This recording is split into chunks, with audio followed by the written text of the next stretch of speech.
Jadi hari ini tuh aku ngerjain tugas struktur data, yaitu algoritma data. Tapi sebelumnya siapin dulu materi yang akan dibawakan nanti. Di sini aku pakai mikroskop PowerPoint untuk menjelaskan materinya nanti. Di sini sudah aku lagi ngecek dulu laptop dan mencari materinya.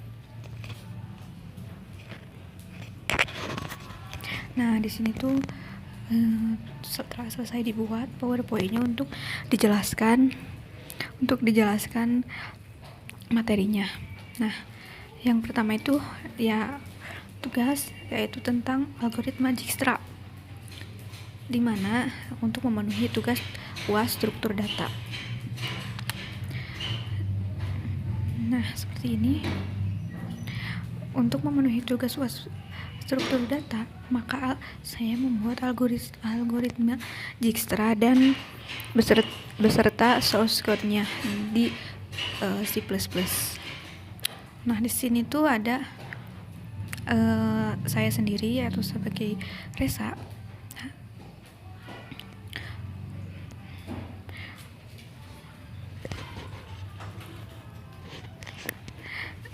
Di sini tuh saya akan menjelaskan mengenai pengertian algoritma Dijkstra beserta langkah-langkahnya.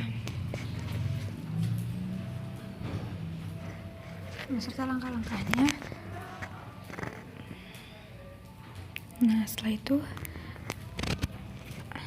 di sini tuh skip aja karena kita tidak memerlukan table of content atau daftar isi. Kita skip aja. Nah, setelah itu kita algoritma Dijkstra. Algoritma Dijkstra adalah definisi dari algoritma Dijkstra adalah algoritma Dijkstra merupakan algoritma yang dipakai untuk memecahkan permasalahan jarak terpendek atau shortest path problem dalam sebuah graf berarah, yaitu directed graph, dengan bobot sisi atau edgeways yang bernilai tak negatif. Jadi algoritma Dijkstra itu digunakan untuk kita dalam memecahkan masalah. Misalnya tuh kita tuh mau jalan ke jalan A. Nah, ke jalan A itu banyak jalan-jalan yang akan kita lalui. Nah, kita tuh mencari jarak terpendeknya untuk ke jalan A itu jalan mana ya.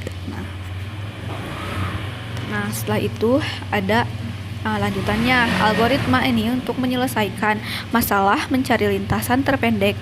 Nah, mencari lintasan terpendek yaitu sebuah lintasan yang mempunyai panjang minimum dari vertex A ke vertex Z dalam graf berbobot. Bobot-bobot tersebut adalah bilangan positif, jadi tidak dapat dilalui oleh vertex negatif. Jadi vertex yang negatif itu nggak bisa melalui, hanya vertex-vertex yang bernilai positif. Nah, dalam mencari solusinya juga.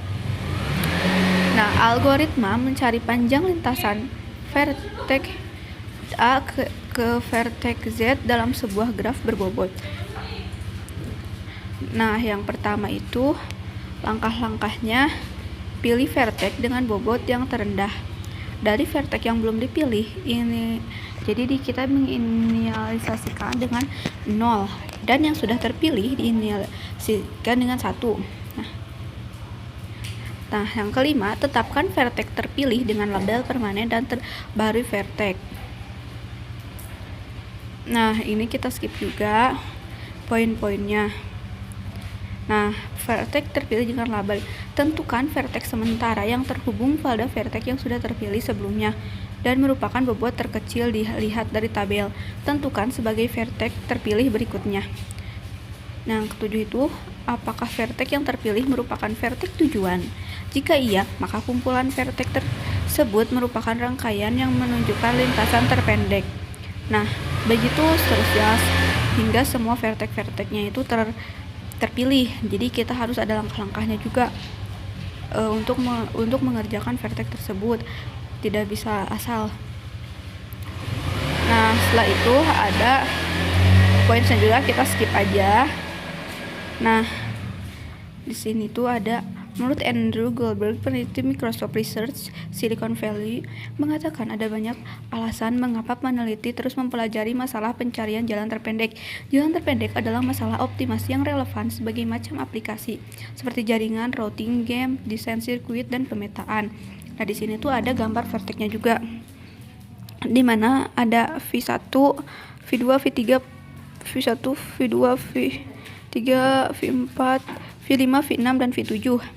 Nah, jadi jika kita misalnya dari V1.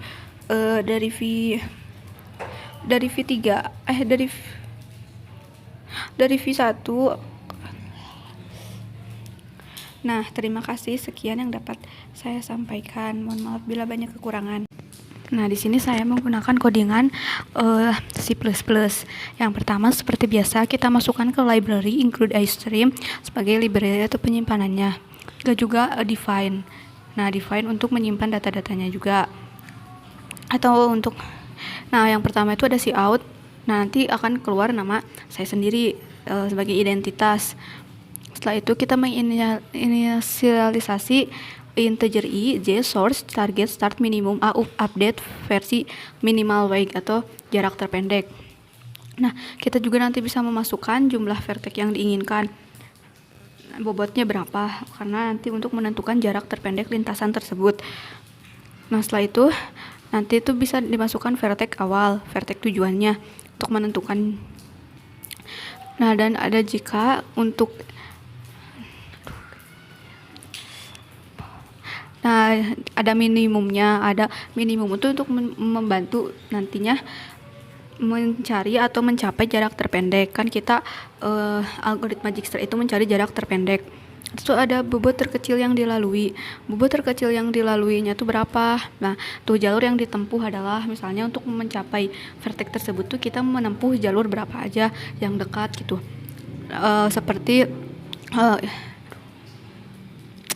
Nah, nanti itu tampilannya di atas akan muncul seperti itu. Coba kita run sekarang. Nah, seperti ini muncul nama, NIM, dan kelas. Nah, masukkan jumlah vertex yang diinginkan.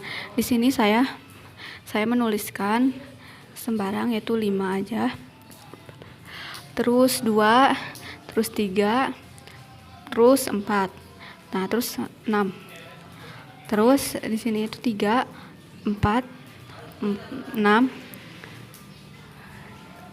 Nah, di sini 7, di sini 1, di sini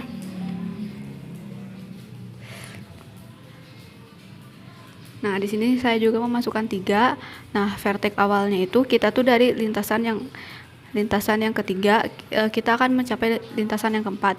Nah, jalur terkecil yang dilalui adalah 4. Nah, jalur yang ditempuh untuk mencapai jarak terdekatnya yaitu melalui vertex 3, 5, dan 4.